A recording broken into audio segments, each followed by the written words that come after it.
Filha, toda vez que nós temos diante de nós a palavra de Deus, nós precisamos ter a convicção de que é um livro escrito por pessoas contextualizadas no momento da história, né? A Sagrada Escritura, ela nasce da história do povo, de maneira muito especial do povo de Israel, e que depois, à medida que o tempo vai passando, essa revelação, nós vamos dando esse poder de se estender a todos os povos. O povo de Israel é um povo eleito, um povo escolhido para ser o legítimo representante dessa humanidade a quem Deus se revela. Primeiro que é muita pretensão a gente querer entender tudo que a Bíblia diz, né? Aí vale uma regra que lá na faculdade a gente chama de hermenêutica, né? Nós não podemos entender o texto fora do contexto. Então, toda vez que você ler alguma passagem bíblica, não interprete nunca ao pé da letra. Primeiro, é uma regra para a gente poder estudar a Sagrada Escritura. Então, se a gente quer entender bem aquele texto, aquela passagem, procure saber em que contexto ele foi escrito, a que comunidade aquele texto está escrito, o porquê, e isso sempre existe ali uma explicação nas notas de rodapé. Você vai observar que no versículo bíblico, há sempre, de vez em quando você encontra uma notinha de rodapé, que é um númerozinho a mais, que tem a informação embaixo do que se trata. Esse é um jeito muito bom de nós lermos a Sagrada Escritura, porque a nota de rodapé geralmente nos dá o contexto.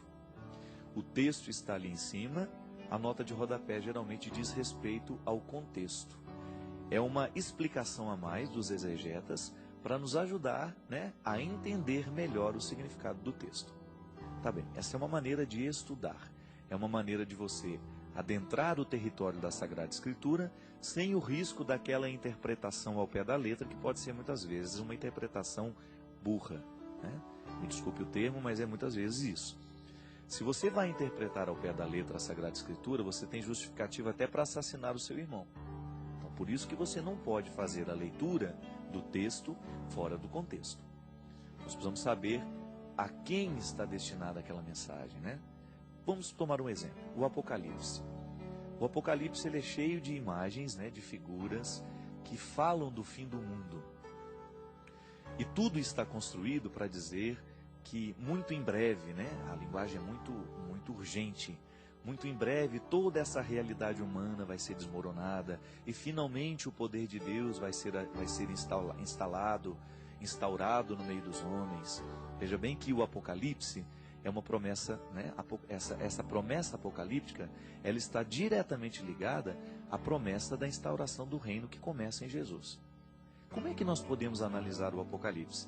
Se você vai analisar o Apocalipse ao pé da letra, ele já perde então o seu valor, porque não aconteceu absolutamente nada do que o Apocalipse estava prevendo para a comunidade daquele tempo. Porque os primeiros cristãos acreditavam que Jesus voltaria muito em breve. Já se passaram 2000 anos. Com esse tempo desenrolando na história, a gente começa a fazer um trabalho exegético de compreender que o Apocalipse de São João, atribuído a São João, escrito a uma comunidade específica que estava sob o domínio dos romanos. Todo este império que vai cair, todo este mundo que vai ser destruído para que seja instaurado definitivamente o reino de Deus, se refere nada mais, nada menos que ao Império Romano. Todas essas figuras horrorosas, de dragões e de coisas, de monstros, tudo isso aí são metáforas, isso é, uma linguagem para dizer o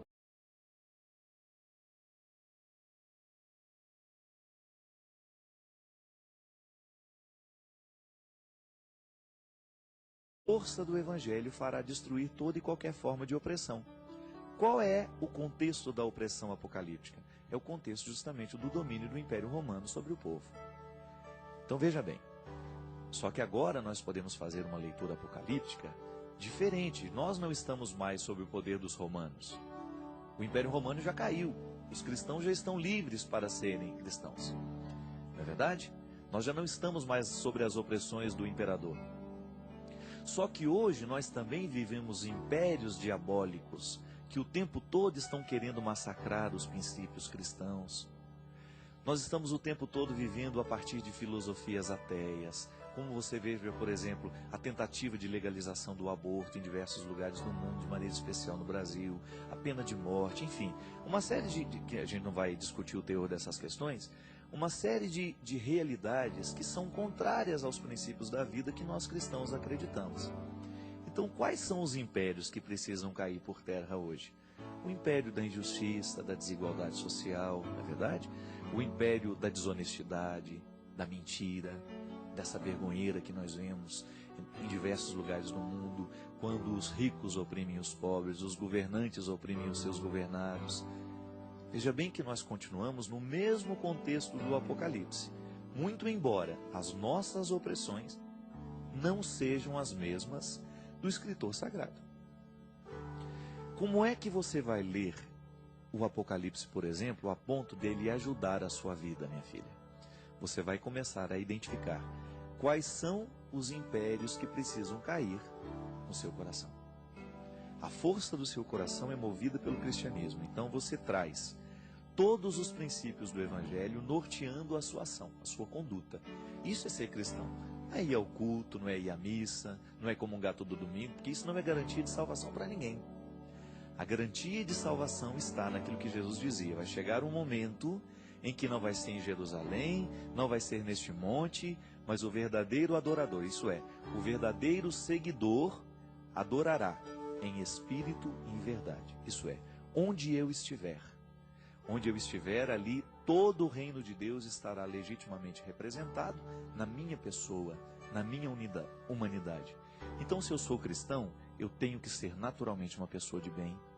Eu não posso querer o mal dos outros. Eu não posso ficar tramando contra os outros. Eu não posso esparramar a mentira pelo mundo. Eu não posso ser mais um propagador da infidelidade, da desonestidade. Não, porque eu assumi o compromisso de ser cristão. E eu levo essa igreja inteirinha de Jesus Cristo no meu comportamento. Eu dou testemunho de que eu sou um seguidor de Jesus. Cada vez que eu olho com maldade para alguém, desejo o mal daquela pessoa e até arquiteto uma maldade para ela, eu estou legitimando o poder dos impérios que o Apocalipse condena na minha vida e em mim. Veja bem que o ser humano é um território do sagrado. Eu sou o tempo todo um legítimo representante do sagrado. Mas se eu também me descuido, eu me torno um legítimo representante do diabólico. Não é assim? Então, no momento em que você, por exemplo, Eliana, vai fazer uma leitura da Sagrada Escritura, você precisa descobrir que essa leitura foi escrita, este texto foi escrito para falar a um povo de um tempo, e que ainda hoje ele continua falando a você.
Ela é sagrada justamente porque ela está separada para comunicar sempre.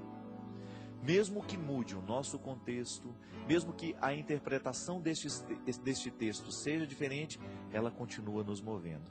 Agora, a gente só precisa ter honestidade para que, de fato, a gente não se desprenda da palavra de Jesus. Qual que é o critério hermenêutico que nos dará direito de ler a primeira frase da Bíblia até a última e interpretá-la sem erro? É a gente nunca contradizer. Essa palavra está sendo interpretada na contradição da palavra de Jesus. Isso é, se aquele que está lendo a palavra de Deus está interpretando-a contrária à forma como Jesus viveu e ensinou, então nós estamos errados, nós estamos equivocados.